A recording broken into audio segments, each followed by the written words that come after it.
Welcome to Creating Success in the Mess, where we talk about just that, creating success in the mess of this thing we call life. We're your hosts, Corey and Whitney, a husband and wife team that does life and business together. In this podcast, we share our struggles and funny moments as we have journeyed growing our family, our faith, and businesses. We share inspiration, motivation, and practical tips and tricks to help you build yourself and a life you love. We invite you to join us every week on the podcast, and we can't wait to create success in the mess together. Hey there, are you a taskmaster? Do you have your little piece of paper with your list of things that you believe if you get them all checked off, you're going to be doing great in life? Well, if this is you, we're going to kind of shake it up here a little bit because this is kind of how I am. In this episode, we're going to talk about how sometimes just checking off little tasks doesn't always mean success. Right. So today I was on a call with with somebody, and she We'll call her Laura. Laura. We're on a call with Laura. Yeah, today I was on a call with Laura, and Laura was not the only one though, because it was like more of a group. You were doing like a group chat, right? That's correct. Yep. Yeah. But so there was a group of y'all. There was a group that you were working with, yeah. Yep. And so there was multiple inputs in it, but I was eavesdropping in the background. I will have to say that. I try not to eavesdrop, but sometimes I hear things. I'm like, what?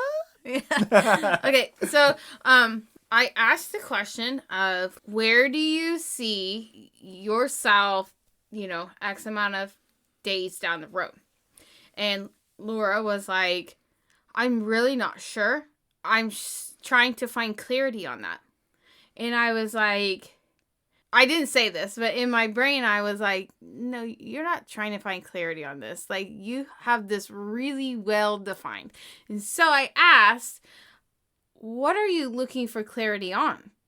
And so then she starts telling me it's hard for her to determine what it is she wants, let alone like in the future, because she, can only live now in the present. And so she was not sure and unclear on what she really wanted in X amount of days from the future. She was trying to seek clarity on what it is that she was doing.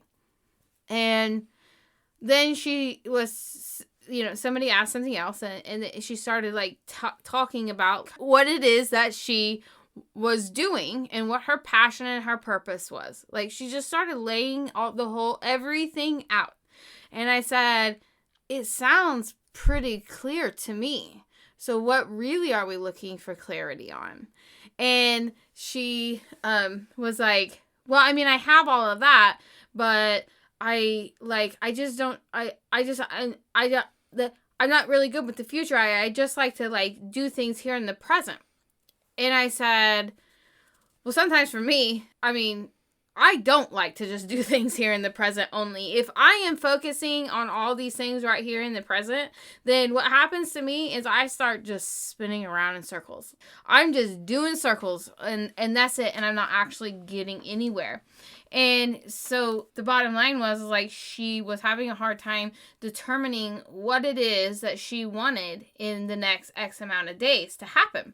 And somebody else on the call said, well, I'm curious if like you can't look into the future or you can't plan into the future. How do you manifest anything? Mm-hmm. How do you create anything new? Like, how do you know? Like, How do you make forward progress at all? Yeah. Because manifestation is an idea, and ideas are essentially what you see something in the future. I'm a lot like Laura. I have this same problem. Yes. This is my kryptonite. Yes. And here's what it comes from. So we, taskmasters, we think that if we look busy and we can check off things, we can build just a little bit of self-confidence every 5 minutes throughout our day, and we can leave feeling fulfilled. Mm-hmm. Only to realize when we go to bed that we're not really any different place than we were 6 months ago. Right. And so when you're living this check off your task list kind of lifestyle, right, you're not really able to manifest anything because you're not able to think creatively of an idea of something that you want to do. So when you kind of drop the whole task thing, and I'm not saying don't have a task sheet. They are important, but you're not required to check them off. They don't necessarily have to have a due date. They just have to have like a due period. It's like in the next 2 weeks, I would like to have. Keywords, I would like to have. If it is fun to me, I would like to have blank completed. Mm-hmm. And what that does is it takes the pressure off of performing. To be some kind of an overachieving, prove to others that, hey, I'm worthy, look at me, doing great, Mr. Know-It-All. And realistically, that's just a story that I myself and other people tell themselves inside their head. Mm-hmm. No one cares. Right. No one cares. Give yourself a moment of peace. Take a walk. Listen to some calming music. Just take a moment and really think, what is something that you really would like to see fulfilled down the road? You get an idea. Mm-hmm. And if you sit with it for a little bit and you're like, yes, I like this. Now we start thinking of, how can I make this idea become true? Right. How do I commit to it? How do I put effort to it? Yep. Exactly. That's how you manifest something. That's how, like, you make something happen. But as in, like, Laura's case, mm-hmm.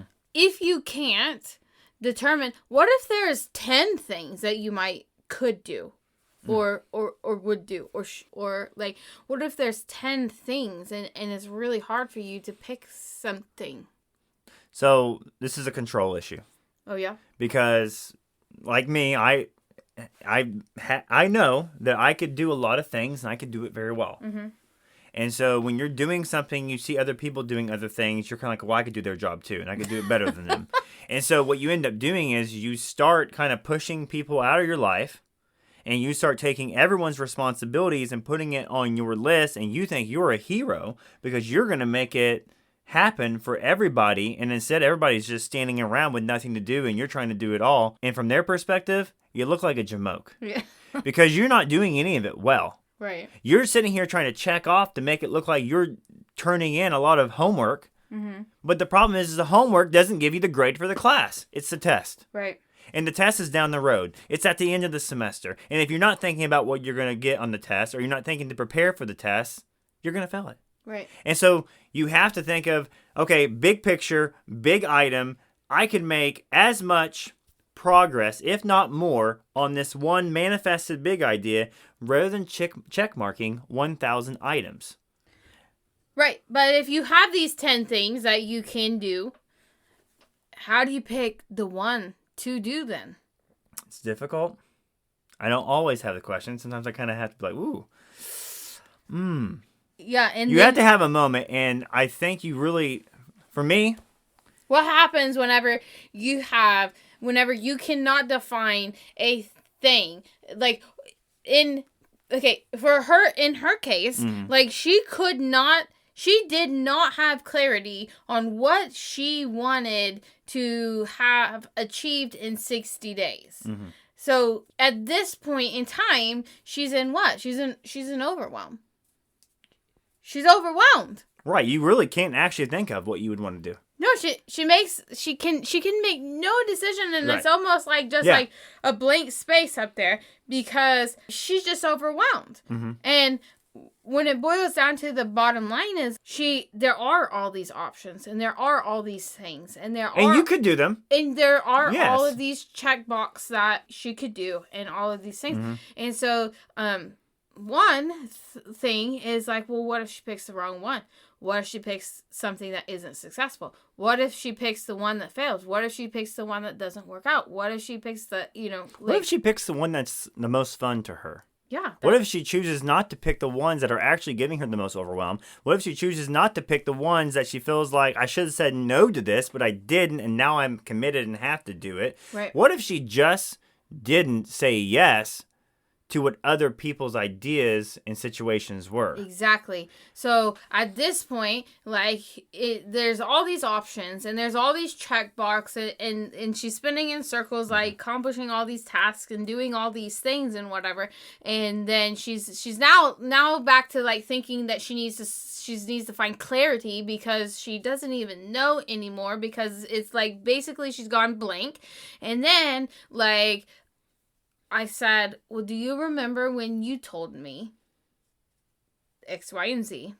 And at that point, it was like the light bulbs just came on. And it was, oh my gosh, I forgot about that. And I heard her say, I think I'm going to cry. More than once, Yeah. she said, I think I'm going to cry. Because what happened was, in that moment, she was blank. There was a blank screen there because of overwhelm of all of the things. Just all of the things. She thought she was looking for clarity. When the clarity was in there all along, it was just buried underneath to the point where she forgot a part that was like the biggest thing. That was like the dream. Right. That was the goal. That was the thing she was looking for. I think the reason why people like me and Laura do this, and if you're listening and you're feeling like, yeah, man, I do this, like maybe this relates to you as well. We are kind of like doing things for others rather than ourselves. Yes. And so when we have that clarity item, at some point we do have something and we're like, oh, this is whole. This is me. Like, I would love to do this, Mm-hmm. But then when we do that, we kind of like, well, wait, is this selfishness? Maybe I'm not supposed to do this. I mean, like, wait, I do things for me? No, I'm supposed to be doing things for other people. You really get this kind of sick cycle of like going back and forth of like, no, I don't live for myself. I live for others. And then you start getting this point where you start taking people's tasks and taking people's things and committing to things you shouldn't even commit to. And then you get to that like overworker, overachiever, pleasing others. And you lose your clarity of what is you. Right. And I think it doesn't matter who you are, what kind of individual you are. We all have something that we are all supposed to do.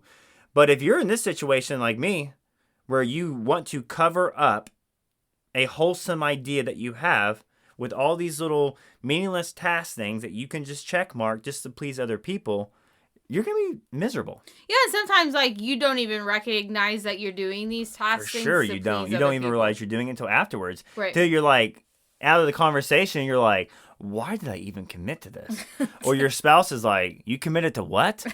Who asked you to do that? Why would you even do that? You never even said you've never said anything about making donut holes. You've never been into making donuts. Why are you waking up at 5 a.m. to make donuts? Like, you've never been into this. Right. You want to impress the donut man down the street? And it's kind of like, well, that sounds really stupid when it put it that way. I mean, I want to eat the donuts, not make them. Right. But for Laura, like, I can't speak for her, but I do know you fairly well. A little bit. You married him. I know that for you, when you start doing all of these things and all of these tasks and all of this, that the overwhelm and the shutdown is gonna come. And when that comes, you say, I don't even know what to do anymore. I don't even know what I want anymore. I can't even define who I am anymore. So what do you want to do? And I'll follow behind you. And that is the last place that you actually want to be. Right. And so at that point, we have to stop and assess, what are you doing that is out of alignment and wrong that sent you down this spiral? And it can come from various things. One, people pleasing, but I know so many people get so caught up in consumption. Like, think about it in our personal life. You get on social media and you see all of these videos about, homesteading and growing plants and sourdough baking and raising your kids gentle and activities you do with your kids and raising your kids hard. Holiday decorations in your house and on your porch too, and then get it on your car, and then there's all of this keeping up with everything, and we're consuming all the time. Yeah. All we're doing is consuming all this stuff, and the more we consume without taking any action in our truth and our alignment, then it is like a whole bunch of just stuff just piled up on top of our true self. And so sometimes we have to really stop the consumption, right, and undig back down to what aligns really the best with me is X, Y, and Z, and this is where I want to go. So my next best step to get to where I want to go out there is and steer clear of building all of these in the present, in the now, consumption kind of things. Because I do agree with Laura. There is like, you do want to be like, you want to recognize the present. Yeah. Because you can conquer the day. Yeah. There's lots of historical sayings about seize the day, whatever. No, and we have a whole podcast talking about like living in the present or the future. And you can't really be in either all the time. No, but you have to be mindful of what you want down the road, or your everyday is never going to get you there. I mean, what you do in the present is essentially leading up to where you're going to end up in the future. Right.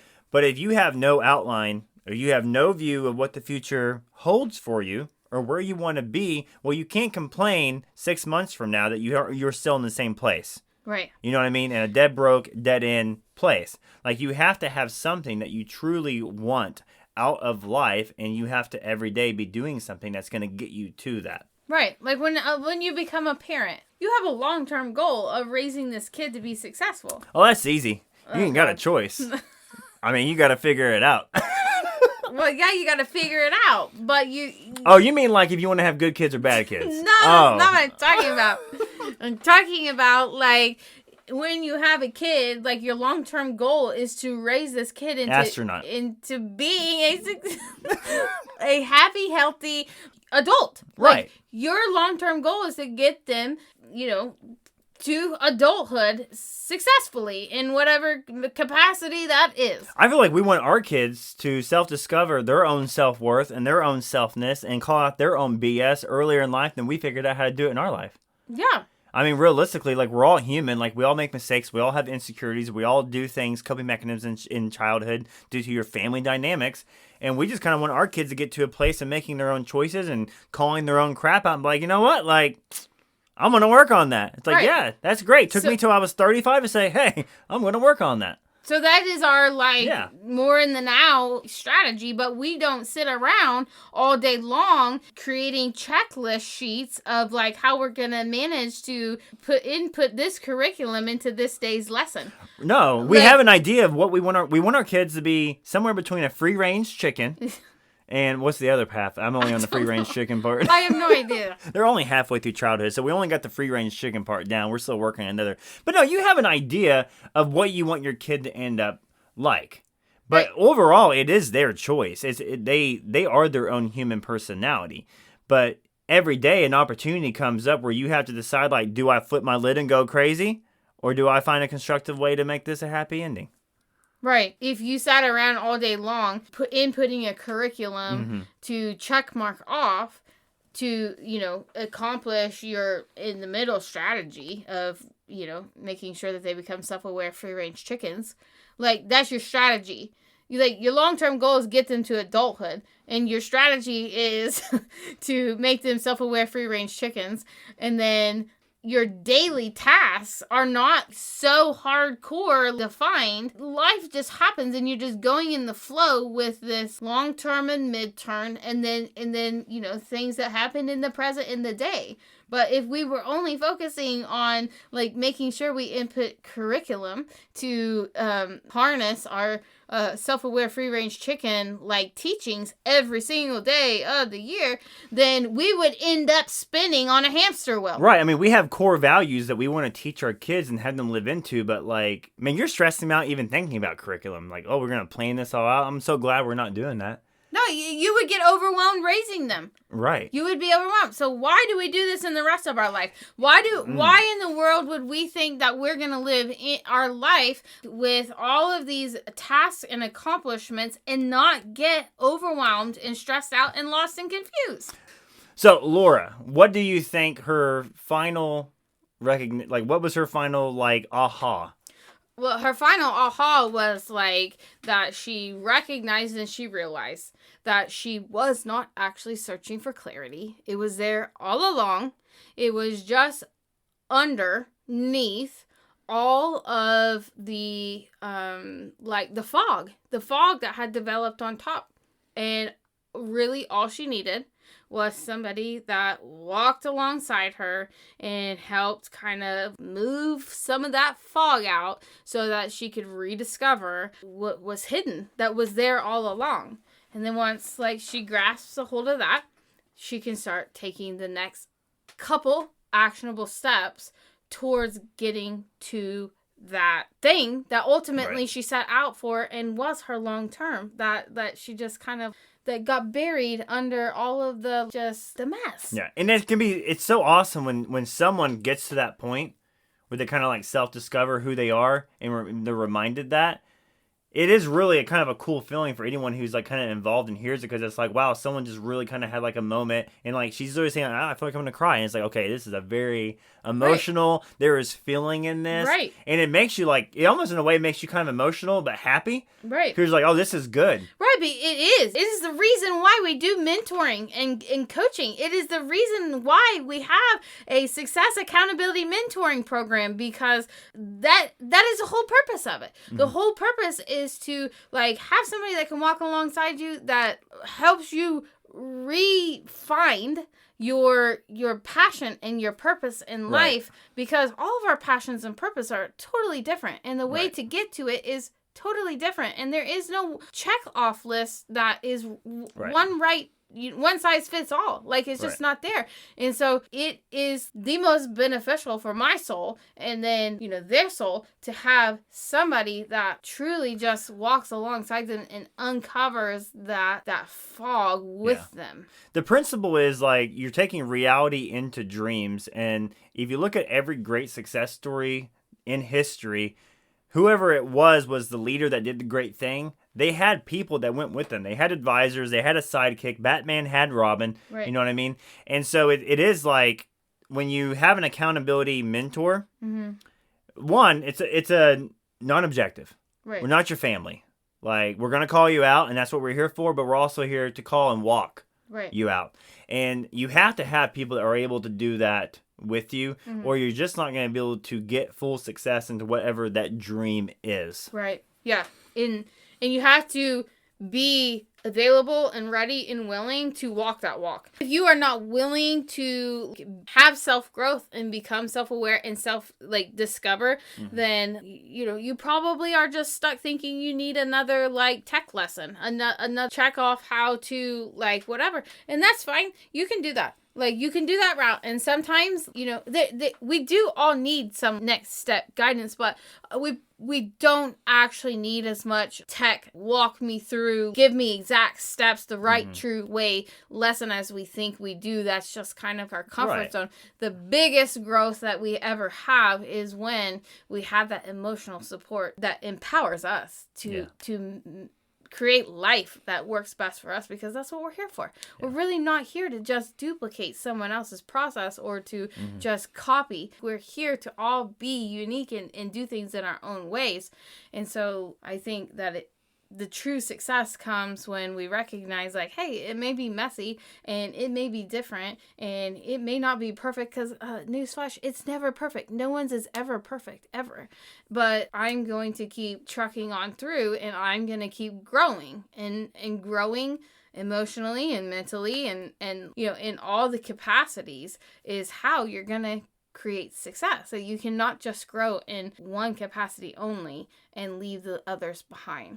So if you are a taskmaster and you are feeling like you are lost and confused and everything is real foggy and you can't even remember anymore what your purpose is, and you're not even sure if you're going to make the right decision or the right choice, and you don't even know, and reach out and find somebody that can be walk alongside you through this, and just take a minute and step back and try to remember what it is that truly lights you up, that you have a passion for, that you had a passion for when you started, that you truly enjoy doing.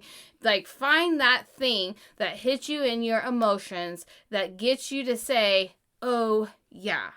And then don't focus on being so fixated right here in the now with all of these things. Remember your out there distant goal, your dream, your passion, and then think, what is the next one or two action step, attainable action step that can get me in that direction.